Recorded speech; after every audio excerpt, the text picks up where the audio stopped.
Okay, well, let's start this off and see what's in the box. As I pull out these handy herb scissors, it's protected by a sheath, which is perfect for your utility drawer. You pull this off. We have 5 blades on the top.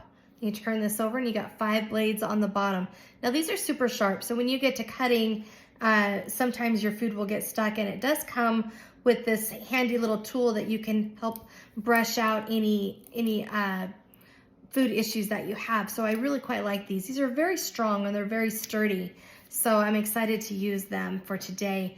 We are in the middle of summer and my family goes through a ton of salsa.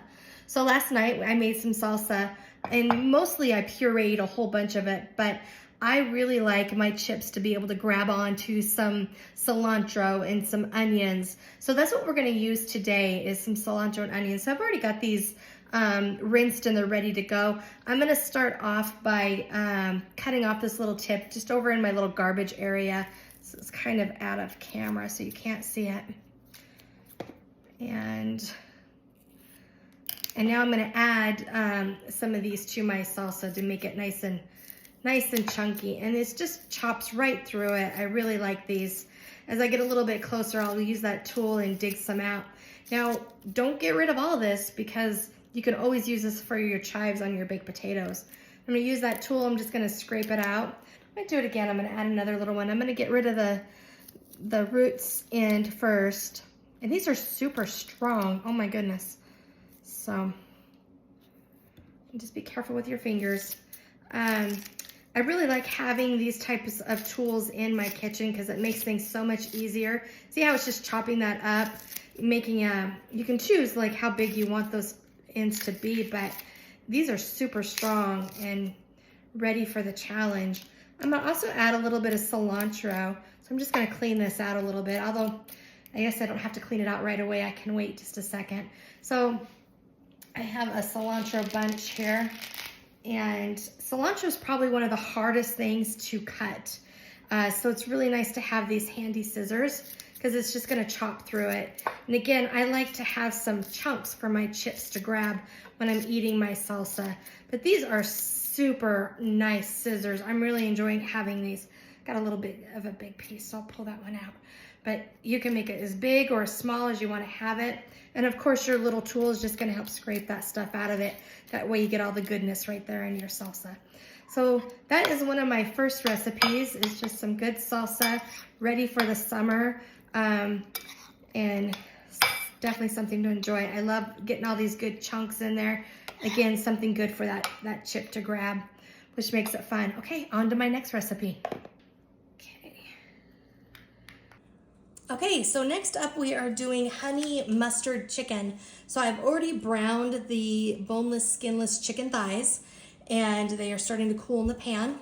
So next we are going to add a 1/4 cup of old style mustard, and any type of old style mustard will work great for you.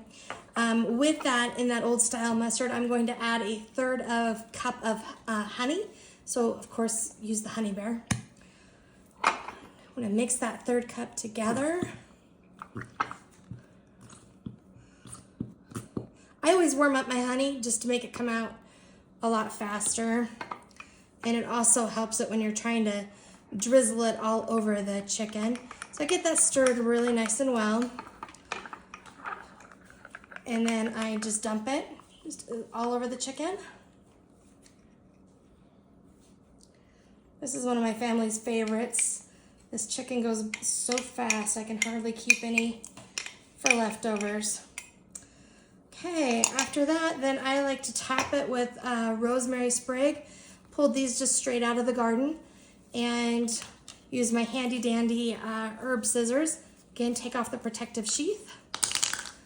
And I just like to grab them in my hands and just put nice little cuts. Open up that rosemary just all over the chicken. Make it taste really good. Some people like to leave the rosemary whole, but I don't, because I like my chicken to have that strong rosemary taste to it. So once you're done with this, use your handy little tool to separate it all out. Get all that good rosemary goodness. Oh, it smells really good. Okay, cover this with foil, pop it in the oven, 375 for about 35 minutes, and serve. It's gonna be wonderful. Have fun.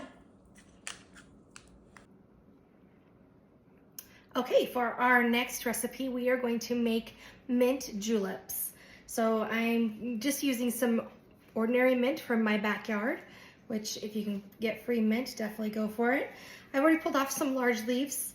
The best way to start this is to go ahead and just put them in the palm of your hand, and you really want to give them a hard slap because we're trying to open up those oils from the mint. And then next I'm going to take my sheath off from my herb scissors, and I'm just going to take my mint and kind of combine it as much as I can. The reason why I'm using the scissors is I really want to open up the mint and make this drink as minty as I can. So I'm just gonna let those 10 blades, 5 on top, 5 on bottom, really get that mint going. And then I'll use my handy little comb and comb out the rest of that mint. It really opens up the mint, you can really smell it. Okay, next I'm gonna add triple sec. You can pick this up at any liquor store. So just dump in 1 ounce of triple sec. I'm gonna use my muddler, and I'm still gonna just grind that mint just a little bit more. Pop that open. And next I'm gonna go 2 ounces of Kentucky bourbon. So dump in both of those, 2 ounces. And then lastly, I'm gonna fill the glass as much as I can with ice. I'm gonna let the ice do all the magic here.